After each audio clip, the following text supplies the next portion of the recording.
Hi hello friends నమస్తే. KCR BRS అధినేత మాజీ ముఖ్యమంత్రి కేసీఆర్ ఎక్కడ పోయినా ఫుల్ జనం వస్తున్నారు. మనం ఆయన బస్ టూర్ చూస్తే స్టార్టింగ్ నుంచి ఇప్పటి వరకు ఏ ఊరికి పోయినా జనం బ్రహ్మరథం పడుతున్నారు. ఫుల్ జనం వస్తున్నారు.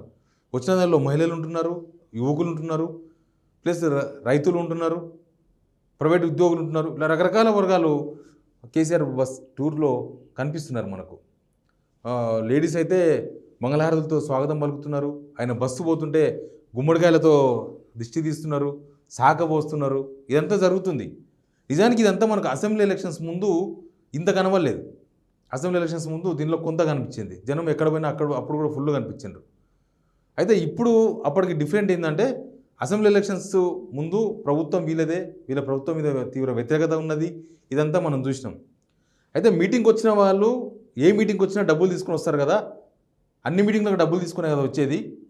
మోడీ మీటింగ్ అయినా, ఇక్కడ రేవంత్ రెడ్డి మీటింగ్ అయినా, రాహుల్ గాంధీ మీటింగ్ అయినా, ప్రియాంక గాంధీ మీటింగ్ అయినా, సోనియా గాంధీ మీటింగ్ అయినా, కేసీఆర్ మీటింగ్ అయినా, ఎవరి మీటింగ్ అయినా డబ్బులు తీసుకునే కదా వచ్చేది. ఇక దాంట్లో పెద్ద డిఫరెన్స్ ఉంది. డబ్బులు తీసుకుని వస్తారు కదా అనుకోవచ్చు మనం. కానీ వీళ్ళ మీటింగ్లో ఒక డిఫరెంట్ మనం చూడాలి. ప్రతిపక్షాల మీటింగు లేకపోతే అధికార పక్ష మీటింగు ఎవరిదైనా సరే డబ్బులు తీసుకొచ్చిన వాళ్ళు మీటింగ్ లాస్ట్ వరకు ఉంటున్నారా లేదా, ఆ లీడర్ ఇచ్చే ప్రసంగాలు వింటున్నారా లేదా, లీడర్ ఇచ్చే ప్రసంగాలకు స్పందన ఉంటుందా లేదా అనేది ఇంపార్టెంట్. అయితే ఇవన్నీ పరిశీలిస్తే కేసీఆర్ బస్ టూర్కి వస్తున్న జనం వాళ్ళు లాస్ట్ మినిట్ వరకు ఉంటున్నారు. కేసీఆర్ చెప్పేది చాలా జాగ్రత్తగా వింటున్నారు. ఏదైనా ప్రశ్న వేస్తే అక్కడి నుంచి రెస్పాన్స్ కూడా ఆ స్థాయిలో వస్తుంది. సరే, ఇవంతా ఓట్లు పడతాయా లేదా అనేది నేను చెప్పదలుచుకుంది ఏంటంటే కేసీఆర్ బస్ టూర్కి ఇంత రెస్పాన్స్ ఉంది, ఇంతమంది జనం వస్తున్నారు. వీళ్ళంతా బీఆర్ఎస్ అభ్యర్థికి ఓటు వేస్తారా, లేకపోతే కేవలం ప్రచారంకి వచ్చే స్పందన వరకే చూడాలా? ఒకసారి మనం ఆ ఫొటోస్ చూద్దాం. ఎంత ప్రచారం ఉందనేది చూడండి. ఎంతమంది జనం ఉన్నారు. ఇది వచ్చేసి మెదక్, నాకు తెలిసి మెదక్కి సంబంధించిన బస్ యాత్రలో ఇదంతా కూడా చూడండి ఎంతమంది జనం ఉన్నారు. కేసీఆర్ ఇక్కడ ప్రసంగిస్తున్నారు. మొత్తం చౌరస్తా మొత్తం నిండిపోయింది. అధికారం కోల్పోయిన తర్వాత జస్ట్ ఇది మెదక్దే, నో డౌట్. ఫుల్ జనం ఉన్నారు. రైట్, ఇంతమంది జనం వస్తున్నారు కాబట్టి మేము గెలుస్తామన్నది బీఆర్ఎస్ వల్ల అంచనా. అయితే నిజానికి ఎందుకు వస్తున్నారు? రైతులు ఎందుకు వస్తున్నారు, లేదా మహిళలు ఎందుకు వస్తున్నారు, లేదా యువకులు ఎందుకు వస్తున్నారు, వివిధ వర్గాలు ఎందుకు వస్తున్నాయి బస్సు యాత్ర దగ్గరికి? మొన్ననే కదా వీళ్ళు అధికారం కోల్పోయింది. అప్పటికి ఇప్పటికీ ఏం చేంజ్ అయింది? 4 నెలలకే ప్రజల అభిప్రాయం మారిపోయిందా? లేకపోతే వీళ్ళు ఏమైనా కొత్త మేనిఫెస్టో పెట్టలేదు బీఆర్ఎస్, కొత్తగా హామీలు ఏమి ఇస్తలేరు. ఎంతసేపటికి తెలంగాణ గలం బలం, మా వాయిస్, మన తెలంగాణ వాయిస్ పార్లమెంట్లో వినబడాలంటే మాకు మద్దతు ఇవ్వండి, మాకు ఓటు వేయండి, మా అభ్యర్థిని గెలిపించండి అని అడుగుతున్నారు. ఇక రైతులు ఎందుకు వస్తున్నారంటే మనం చూసినాం. రైతులు ప్రభుత్వం మీద 4 నెలల్లోనే కొంత వ్యతిరేకత పెంచుకున్నారు కాబట్టి రైతులు వస్తున్నారు.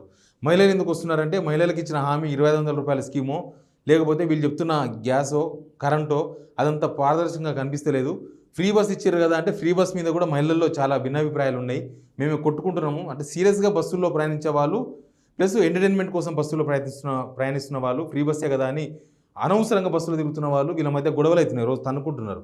అదంతా చూసినాం. దానిలో నిజానికి సీరియస్గా బస్సులో అవసరానికి పోతున్న వాళ్ళు చాలా విసుక్కుంటున్నారు బస్సుల్లో ప్రయాణాన్ని. రైట్, ఎనీవే వీళ్ళంతా ఉన్నారు కాబట్టి కేసీఆర్ బస్సు యాత్రకు వీళ్ళందరూ వస్తున్నారని మనం అనుకుందాం. అయితే వీళ్ళంతా ఓట్లు వేస్తారా లేదా? వీళ్ళు కేవలం బస్సు యాత్రకు అంతవరకే వస్తున్నారా? వీళ్ళు ఓట్లు వేస్తారా వెయ్యరా? వీళ్ళు ఏ పర్సెప్షన్లో ఓట్లు వేస్తారు? రైతులు ఏ పర్సెప్షన్లో ఓటేస్తారు? మహిళలు ఏ పర్సెప్షన్లో ఓటేస్తారు? యువకులు ఏ పర్సెప్షన్లో ఓటేస్తారు? ఇదంతా కూడా ప్రధానమంత్రిని డిసైడ్ చేసే ఎలక్షన్ కాబట్టి కేవలం జాతీయ పార్టీలు మాత్రమే చూస్తారు. అటు మోడీనో లేకపోతే కాంగ్రెస్ నుంచి ఎవరు ప్రధాన అభ్యర్థితో తెలియదు. ఇండియా టీం అది, ఇండియా INDIA. ఈ ఇండియా టీంలో చాలామంది ప్రధానమంత్రి అభ్యర్థున్నారు అనేది ప్రచారం చేస్తూ ఉన్నారు. బీజేపీ వాళ్ళు డైరెక్ట్ అడుగుతున్నారు, మోడీ ప్రధానమంత్రి అవుతారు, కాంగ్రెస్ నుంచి లేకపోతే ఇండియా టీం నుంచి ఎవరు ప్రధాని చెప్పండి అని ఒక క్వశ్చన్ ముందరకు వస్తుంది. ఇక్కడ కేసీఆర్ మీరు ఇస్తున్న వాయిస్ ఏంటంటే లేదు 2 ప్రభుత్వాలు, కాంగ్రెస్ అధికారంలోకి రాదు, ఇండియా టీం అధికారంలోకి రాదు, ఎన్డీఏ అధికారంలోకి రాదు, ఖచ్చితంగా థర్డ్ ఫ్రంట్ వస్తుంది, మనం ఇంపార్టెంట్ అవుతాం అనేది ఒకటి. ఒక 12 సీట్లు గెలిస్తే తెలంగాణలో మళ్ళీ కేసీఆర్ ప్రభుత్వంలో ఉన్నప్పుడు ఎట్లా ఉన్నదో అట్లా నడుస్తుందని చెప్తున్నారు. నిజానికి ప్రజలు కూడా చెప్తున్నారు. ఎందుకు రేవంత్ రెడ్డి 5 నెలల పాలనను అటు కేసీఆర్ పాలన పోల్చుకుంటున్నారో తెలియదు.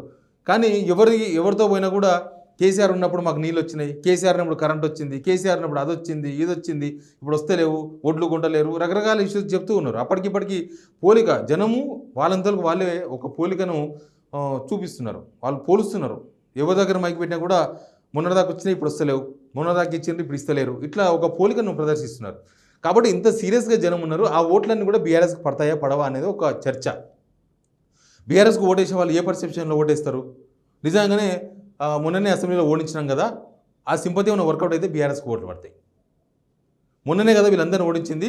ఇక కేసీఆర్కు కనీసం ఇప్పుడైనా ఓట్లు వేయకపోతే కష్టమవుతుంది, ఇప్పుడు ఓట్లు వేస్తే కనీసం మళ్ళీ ఈ స్కీమ్స్ కోసం కొట్లాడతారేమో అన్న ఒక పర్సెప్షన్ జనాల్లో ఉంటే ఖచ్చితంగా బీఆర్ఎస్కి ఓట్లు పడతాయి. లేకపోతే మొన్నటిదాకా లబ్ధిదారులు ఉన్నారు. నిజానికి వీళ్ళు అసెంబ్లీ ఎలక్షన్స్లో వీళ్ళు నమ్ముకున్నదంతా లబ్ధిదారులు ఉన్నాయి. మాకు 40 లక్షల మంది పెన్షన్దారులు ఉన్నారు, 60 లక్షల మంది రైతు బంధు అందుకుంటున్న వాళ్ళు ఉన్నారు, ఇంకా రకరకాల స్కీమ్స్ అందుకుంటున్న వాళ్ళు ఉన్నారు. ప్రతి ఇంట్లో మా స్కీమ్స్ అందుతున్నాయి కాబట్టి మాకే ఓట్లు ఇస్తారని అసెంబ్లీ ఎలక్షన్స్ ముందు వీళ్ళు అనుకున్నారు. కానీ వాళ్ళంతా ఇప్పుడు రియలైజ్ అయినరా ఈ 4 monthsలో వాళ్ళందరూ కూడా బీఆర్ఎస్ గవర్నమెంట్లో స్కీమ్స్ తీసుకున్న వాళ్ళు రియలైజ్ అయినరా? కేవలం బయటకు ఉత్తగా మాట్లాడుతున్నారా? రియలైజ్ అయితే ఆ ఓట్లు బీఆర్ఎస్కి వస్తాయి.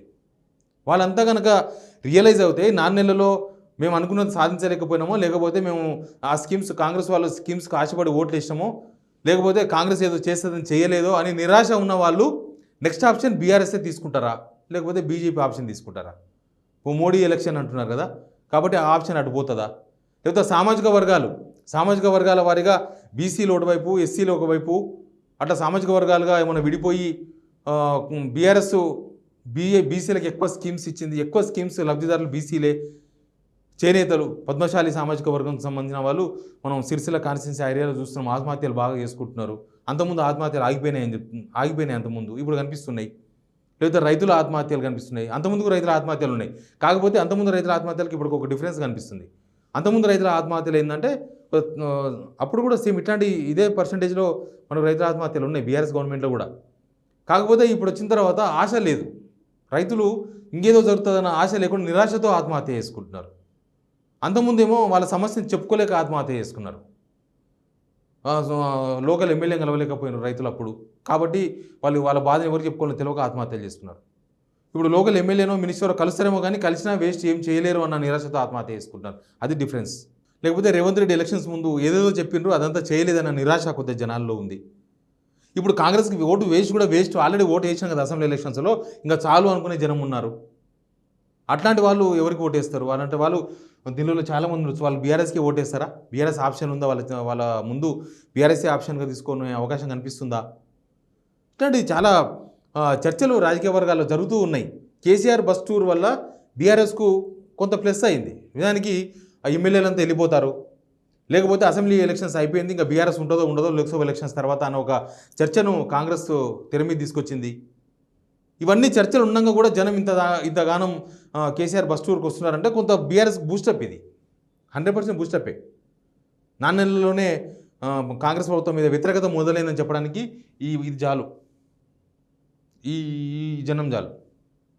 ఎందుకు వ్యతిరేకత వస్తున్న దానికి కాంగ్రెస్ వాళ్ళకి తెలుసు, జనాలకు తెలుసు.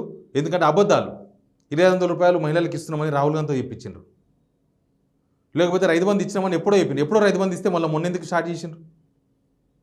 రుణమాఫీ మీద ఇప్పటికే 4 డేట్లు తిన్నారు, ఇంకొక డేట్ ఇచ్చారు, దానికి సవాల్ విసురుతున్నారు. పొలాలు ఎండిపోతే కాంగ్రెస్ కరెక్ట్గా డీల్ చేయలేకపోయింది, ఆ రైతులను పరామర్శించలేకపోయింది, ఆ రైతులకు ధైర్యం చెప్పలేకపోయింది.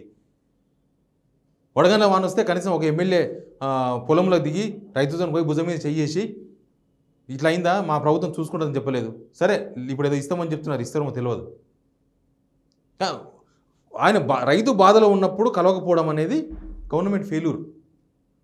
కాబట్టి ఇట్లాంటి అంశాలన్నీ ఉన్నాయి. ఆ అంశాలన్నీ కూడా కేసీఆర్కి అనుకూలంగా మారుతాయా? కేసీఆర్ బస్సు ఇంత సక్సెస్ అవుతున్నారు కదా, కేసీఆర్ బస్సు యాత్రకు ఇంతమంది జనం వస్తున్నారు కదా, వాళ్ళంతా బీఆర్ఎస్ ఓటు వేస్తారా లేదా అనేది ఒక పెద్ద క్వశ్చన్ మార్క్ అయితే కనిపిస్తుంది.